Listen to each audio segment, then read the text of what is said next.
છાલ, છોતરા અને ગોટલા. છાલ, છોતરા અને ગોટલા હાસ્ય નિબંધના રચયિતાનું નામ બકુલ ત્રિપાઠી છે. તેમનો જન્મ નડિયાદમાં 26 નવેમ્બર 1928માં થયો અને અવસાન 31 ઓગસ્ટ 2006માં થયું. સોમવારની સવારે, હૈયું ખોલીને હસીએ, સચરાચર વગેરે તેમના નિબંધ સંગ્રહો છે. દૂરદર્શન પર આવતી તેમની ગપસપ શ્રેણી ખૂબ લોકપ્રિય થયેલી. આ નિબંધમાં લેખકે ભારતીય લોકોની ગમે ત્યાં કચરો નાખવાની, ગંદકી કરવાની માનસિકતા પર કટાક્ષ કર્યો છે. સમગ્ર હાસ્ય નિબંધમાં લેખકે અવળવાણી અને કટાક્ષ દ્વારા આપણી ગંદકી અને અણઘડતાની કુટેવને પ્રકાશિત કરી છે. આપણી મૂળ ભારતીય સંસ્કૃતિએ વેદ, પુરાણો, ઉપનિષદની સંસ્કૃતિ, રામાયણ, મહાભારત, ભાગવતની સંસ્કૃતિ, રામ, કૃષ્ણ અને બુદ્ધની સંસ્કૃતિ. પણ એ તો બહુ પુરાણી વાત થઈ. આગળ જતાં આપણે ભારત દેશમાં આજે નવી જ સંસ્કૃતિ વિકસાવી છે, છાલ, છોતરા અને ગોટલાની સંસ્કૃતિ. પેલી મહાન સંસ્કૃતિના અવશેષો આજેય જડે છે. પુરાણા મંદિરો, સ્થાપત્યો, સ્તૂપો, પણ એ બધાયને ઢાંકી દે છે આપણી નવી સંસ્કૃતિ, છાલ, છોતરા અને ગોટલાની સંસ્કૃતિ. અરે પેલી પુરાણી સંસ્કૃતિને મંદિરો, સ્થાપત્યો, સ્તૂપો ઉપર છવાઈ ગયા છે આજની આપણી તાજા નવબની સંસ્કૃતિના પ્રતીકો, છાલ, છોતરા અને ગોટલા. ખરેખર તમને આપણા યાત્રાધામોમાં પણ શિલ્પો, મૂર્તિઓ, ધર્મ પ્રતીકોની આસપાસ નાળિયેરના છોતરા વેરાયેલા દેખાશે.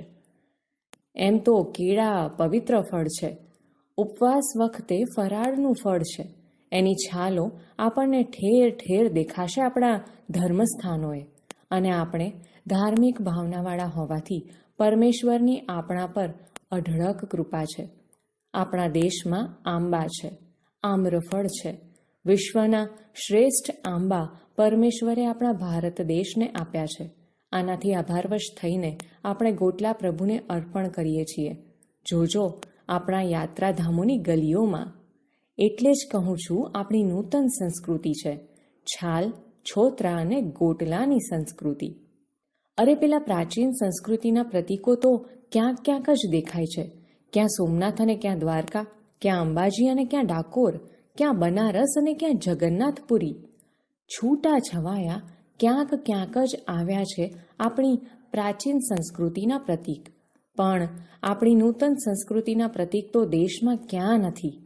ઠેર ઠેર, અત્ર તત્ર સર્વત્ર છાલ, છોતરા, ગોટલા. એમાં સૌથી પવિત્ર છે ગોટલા. આખોય ગ્રીષ્મનો સમય આપણે આપણી ગલીઓ, શેરીઓ, માર્ગોને ગોટલાથી વિભૂષિત કરવામાં ગાળીએ છીએ. આપણે ઉદાર છીએ. કેરીનો રસ આપણે ખાઈએ છીએ એ કબૂલ, પણ કેરીનો રસ કરતાં ગોટલા વધારે વજનદાર હોય છે. એ આપણે અર્પણ કરીએ છીએ સમાજને. આપણે ખુલ્લામાં એને ઠાલવી દઈએ છીએ. જેને ભોજન કરવું હોય તે કરે. ઘણું ખરું ગૌ માતાઓ આનાથી પ્રસન્ન થાય છે. આપણે તો શું આપણી માતા કે શું ગૌ માતા, અડધી કેરી આપણી સગી માતાને અર્પણ, બાકીની અડધી કેરી ગૌ માતાને અર્પણ. આપણે મ્યુનિસિપાલિટીનું પીપ પાસે પડ્યું હોય તો પણ ગોટલા તો બહાર જ નાખીએ છીએ. એનું કારણ સમજો. પીપમાં ઊંડેથી ગોટલા કાઢીને ગાય માતા કેવી રીતે ખાઈ શકે? બહાર પડ્યા હોય તો ગાયો પણ ખાય. શ્વાનોને પણ સુગંધ લેવી હોય તો લે. મક્ષિકાઓ પણ યથાશક્તિ આ સ્વાદ લે. આપણે તો માનીએ છીએ કે જીવ માત્રને ઈશ્વરે ઘડેલો છે. શું આપણા છોકરા કેરીનો રસ ખાય અને મક્ષિકાના બચ્ચા ભૂખ્યા રહે? ના ચાલે. આપણી સંસ્કૃતિ એ સ્વાર્થીપણાને સ્વીકારતી નથી. આપણે તો ગોટલા ખુલ્લામાં જ નાખવાના. છોતરા મોટે ભાગે મગફળીના. એ મૂલ્યવાન વસ્તુઓ છે, પણ ગાયો કે મક્ષિકાઓને એ કામ નથી આવતા. એટલે આપણે છોતરાને એક જગ્યાએ ખૂણામાં કે દિવાલ પાસે કે રસ્તા વચ્ચે ઢગલામાં નથી નાખતા. આપણે શીંગના છોતરાને સર્વત્ર વેરતા ફરીએ છીએ. સબ ભૂમિ ગોપાલ કી. શા માટે પૃથ્વીની 1 ચોરસ મીટર જેટલી જગ્યા પણ ફોતરા વિહોણી રાખવી? આપણે બગીચામાં, થિયેટરમાં, ઓફિસ કમ્પાઉન્ડમાં, શાળાના વર્ગમાં સર્વત્ર ફોતરા વેરતા વેરતા ચાલ્યા જઈએ છીએ. એક કવિએ કહેલું, બેફામ તોય કેટલું થાકી જવું પડ્યું, નહીં તો જીવનનો માર્ગ છે ઘરથી કબર સુધી. શાયરે વ્યંગમાં કહ્યું છે કે ઘરથી કબર સુધી કેટલી ટૂંકી જિંદગી છે, પણ એટલામાંય આપણને કેટલો બધો જિંદગીનો થાક અનુભવાય છે. મને કવિને કહેવાનું મન થાય છે કે જિંદગીનો થાક ન લાગે કવિ, જો તમે ઘરથી કબર સુધી ફોફા ખાતા ખાતા ટહેલતા ટહેલતા જાઓ અને ફોફાના ફોતરા સર્વત્ર વેરતા જાઓ તો. બીજા એક ફિલ્મી શાયરે ગાયું છે, દિલ કે ટુકડે હજાર હુએ, એક યહાં ગિરા એક વહાં ગિરા. હવે દિલનું શું છે કે આપણામાંના કેટલાકની પાસે જ એ હોય છે, બધા પાસે નથી હોતું. વળી જેની પાસે હોય છે તેનું દિલ તૂટે છે માત્ર જુવાનીમાં જ. એટલે દિલના 1000 ટુકડા થાય અને એક અહીં ફેંકતા જઈએ અને એક ત્યાં ફેંકતા જઈએ, એવું સદભાગ્ય તો કોકને જ મળે છે. પણ ફોફા કે ટુકડે દો ચાર હુએ, એક યહાં ગિરા એક વહાં ગિરા, એ ગીત તો ગૌરવપૂર્વક આપણે ગાઈ શકીએ એમ છીએ, શૈશવથી વૃદ્ધાવસ્થા સુધી. એટલે જ દિલના ટુકડા વેરાયેલા તો માત્ર કોલેજ કમ્પાઉન્ડમાં દેખાય છે, પણ ફોફા કે ટુકડે ઇધર ઉધર યહાં વહાં સબ જગહ. જોકે આ પણ પુણ્યવંતી પ્રવૃત્તિ છે, તેમાં જીવદયા સમાય છે. ફોફાના ફોતરામાં જો સિંગ ફોતરા પણ હોય તો એના પર કીડીઓ આવે છે.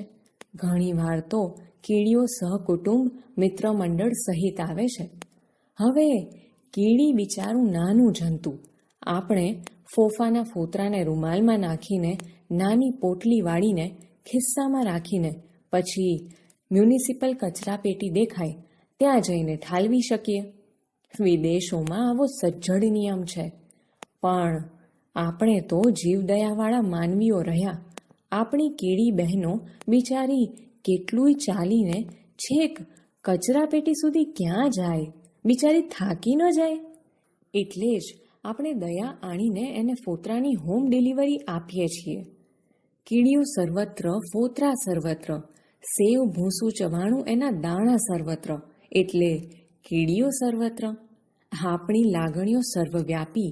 આપણે ત્યાં કીડી, મંકોડા, માખી, મચ્છર સર્વવ્યાપી. આપણે બધા માનવીઓ અને જંતુઓ પરસ્પર પ્રેમ રાખીને કેવું મધુરું જીવીએ છીએ. મૂરખ યુરોપ અમેરિકાવાળા આ સમજી શકતા જ નથી. અરે રે, કારુણ્ય કારુણ્ય અપાર કારુણ્ય. અને છાલ છાલ છોતરા અને ગોટલાની આપણી સંસ્કૃતિનો પ્રથમ પાયો. છાલ બને તો કેળાની, પણ નારંગીની, મોસંબીની કે નાળિયેરની પણ ચાલે. આપણે આ બધા પ્રકારની છાલ સર્વત્ર ફેંકીએ છીએ, પણ ફેંકવા માટે કેળાની છાલ શ્રેષ્ઠ. કેળું ખાઈને કેળાની છાલ આમ ફટાક દઈને ફગાવી દેવી એ તો આપણી પ્રિય રાષ્ટ્રીય રમત છે. ઓલિમ્પિકવાળા દડા ફેંકની અને ભાલા ફેંકની રમતો રાખે છે, એટલે આપણો પત્તો નથી ખાતો, કાંસાનો ચંદ્રક પણ નથી મળતો. પણ કેળાની છાલ ફેંકની સ્પર્ધા રાખે તો ભારતીય ખેલાડીને જ સુવર્ણ ચંદ્રક મળે. બીજાઓને બિચારાઓને આવડે જ નહીં ને, કારણ પ્રેક્ટિસ જ નહીં ને. બીજા દેશોના લોકો તો કેળા ખાઈને છાલ પ્લાસ્ટિકની બેગમાં મૂકીને ડસ્ટબિન પાસે જઈને અંદર મૂકી આવે છે, બિચારાઓ. મેં તો અમેરિકામાં ત્યાંના ખેલાડીઓને મોઢ સંભળાવ્યું, તાકાત હોય, તમારી માએ શેર સૂંઠ ખાધી હોય તો ઓલિમ્પિકમાં રાખો કેળાની છાલ ફેંક સ્પર્ધા, છે તાકાત? એ લોકોએ મને પૂછ્યું, વોટ ઇઝ શેર સૂંઠ? મેં કહ્યું, કપાળ તમારું. મેં તો ઘરને ત્રીજે માળેથી ઘરની અંદરથી કેળાની છાલ ફેંકતા મિત્રોને જોયા છે કે જેમની છાલ બારીની બહાર, બાલ્કનીની બહાર, બરાબર સડકની વચ્ચોવચ્ચ પડે. 2 ફૂટ આમે નહીં ને 5 ફૂટ તેમે નહીં, બરાબર રસ્તાની મધ્યમાં. કંપાસ લઈને માપી જુઓ. કેળાની છાલ ફેંકનું અજબનું કૌશલ્ય છે આપણી પાસે. સાંભળ્યું છે કે કેટલાક બાલ મંદિરોએ આપણી આ સંસ્કૃતિની વિરુદ્ધ પ્રચાર શરૂ કરી દીધો છે. અરે, બાળકોને સ્વચ્છતાની ટેવોય પાડવામાં આવી રહી છે. પરિવર્તનનું કારિણ્ય એ તો અનહદ. આહા!